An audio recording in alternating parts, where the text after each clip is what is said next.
Let me just tell you, if you want all God has, you better get comfortable saying, I don't know. I don't know how God's gonna put this marriage back together, but I know his word says he is going to work in a way that we cannot yet see, and I believe he's gonna do it.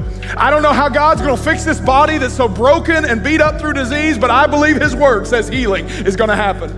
I don't know how he's gonna reach my kids. They're so far from him, but I believe right now the Holy Spirit is in some apartment, and right now, I don't know how he's gonna do it, but he's gonna bring them back to his cross. I don't know how God saved me. I don't know how I'm standing here today, that God would find someone so insecure and so selfish and somehow come in and take a heart of stone and turn it to a heart of flesh, to where now I get to stand on platforms and call other people into his marvelous light. I don't know how he takes someone who was in remedial reading in elementary and uses them to write a book. I don't know how, when I was standing in front of a doctor at 16 and he said, hey, you need a kidney transplant immediately and you have about 3 days before you need to come back. And in that 3 days, I went to my church, came up front, they prayed for me. And when I went for the pre-op appointment, they said, we don't see any problems. And I hadn't had any problems, and 20 years later, I don't know how, but here's what I've learned. You don't have to know how if you know who. Our faith is not in an outcome. Our faith is in God. And he is able to do exceedingly abundantly more than we can ever ask,